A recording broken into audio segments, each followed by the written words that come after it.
Hi friends, welcome to my channel. Friends, మనకైతే ఒక comment అయితే వచ్చింది.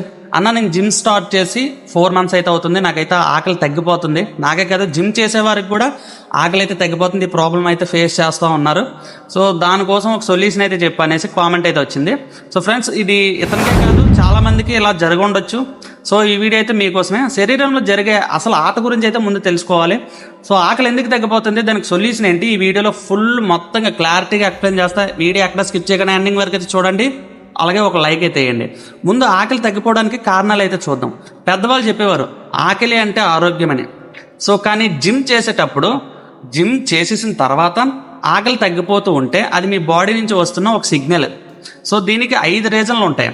సో ఈ 5 రీజన్ల వల్లే ఇలా జరుగుతుంది మీకు. సో 5 రీజన్లు ఏంటో ఇప్పుడు తెలుసుకుందాం. Number 1, over stress. సో పని, స్టడీస్, ఫోన్, సోషల్ మీడియా, ఈ మెంటల్ స్ట్రెస్ వల్ల బాడీలో కార్టిసోల్ అనే హార్మోన్ అయితే పెరిగిపోతుంది. దానివల్ల మీకు ఆకలి అయితే తగ్గిపోతుంది. Number 2, over training. సో మీరు ఒక్కసారిగా బాగా ఇంటెన్స్గా వర్కౌట్స్ చేస్తే బాడీకి రికవరీకి టైం ఉండదు అసలు. సో అప్పుడు ఫైట్ టు ఫైట్ మోడ్లోకి అయితే వెళ్ళిపోతుంది మీ బాడీ. ఆ టైంలో మీకు అసలు ఏం తినాలనిపించదో ఆకలేదు. Number 3, sleep. సో నిద్ర సరిపోకపోతే మీకు గ్రోలిన్ అండ్ లెప్టిన్ అనే 2 హార్మోన్లు అయితే ఇన్బ్యాలెన్స్ అయిపోతాయి. సో వాటి వల్ల మీకు అసలు ఆకలి కూడా వేయదు. నెంబర్ 4, వాటర్ తక్కువగా తాగడం. సో వాటర్ చాలా వీడియోస్లో చెప్తున్నాను, వాటర్ అనేది ఇంపార్టెంట్, స్లీప్ అనేది ఇంపార్టెంట్. సో డీహైడ్రేషన్ వల్ల మెటాబాలిజం స్లో అయిపోతుంది. అప్పుడు డైజెషన్ అయినా సరైన రీతిలో జరగదు. మీ డైజెషన్, ఇప్పుడు మీరు ఆల్రెడీ ఫుడ్ తినేసిన తర్వాత అది డైజెస్ట్ అవ్వాలి కదా.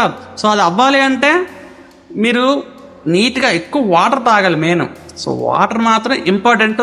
ఎప్పుడైనా సరే జిమ్ చేసే వాళ్ళకి వాటర్, స్లీప్ చాలా ఇంపార్టెంట్. ఇది గుర్తుపెట్టుకోండి. Okay. Number 5, pre post workouts timings తప్పు. సో జిమ్కి ముందు తర్వాత సరైన టైమింగ్లో మీరు తినాలి. సో మీరు సరైన టైమింగ్లో అంటే ఇప్పుడు జిమ్కి వెళ్ళే ముందు ఓ బనానా లేదా ఆట్స్ ఏదో తినాలి, ఎగ్స్. జిమ్ చేసిన తర్వాత కూడా వచ్చి తినాలి, జ్యూసులు తాగడమో లేకపోతే ఏదైనా చెయ్యాలి. సో ఏం చేయకుండా నార్మల్గా వదిలేశారంటే మీకు ఇంకా ఇంటికి వెళ్ళిపోయిన తర్వాత ఇంక మీరు ఏం తీసుకోలేదనుకోండి, మీకు ఇంకా ఆకలేదు, ఇంకా అలా ఉండిపోతారనమాట. సో అసలు దీనికంటూ ఏం కావాలంటే, అసలు ఆకలిని మళ్ళీ మీ బాడీలో పుట్టించాలి అంటే, మీ బాడీ మళ్ళీ ఈ ఆకలిని ట్రిగ్గర్ చేయాలంటే ప్రాక్టికల్ ఫుడ్ ప్లాన్ అయితే చాలా ముఖ్యం. ఇది మీ బాడీని మళ్ళీ రెగ్యులర్ మోడ్కి అయితే తీసుకొస్తుంది. సో నేనైతే ఆల్రెడీ ఏమేమి డైట్ తీసుకోవాలో అనేది నేను చాలా వీడియోస్లో చెప్పాను. సో అది కాదు కానీ, సో ఆకలి తగ్గిపోతుంది అన్న వాళ్ళకి మాత్రం ఇక నేను ఒక స్క్రీన్ మీద అయితే చూపిస్తున్నాను కదా. సో స్క్రీన్ మీద చూపించింది ఫాలో అయిపోండి. అలాగే డిస్క్రిప్షన్లో కూడా అది నేను పెడతాను, అది మీరు ఫాలో అయిపోతే సరిపోతుంది. ఓకేనా. రోజు కనీసం 3 నుంచి 4 లీటర్లు వాటర్ అయితే తాగండి.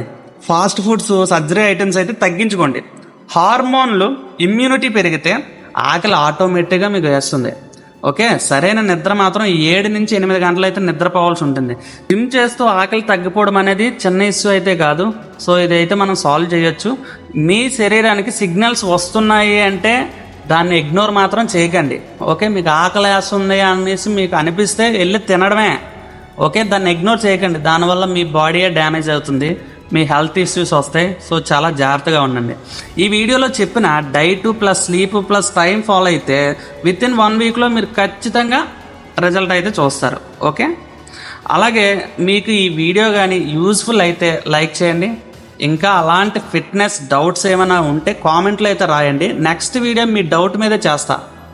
ఓకే ఫ్రెండ్స్, వీడియో నచ్చితే లైక్ చేయండి, సబ్స్క్రైబ్ అయితే చేయండి. Thank you.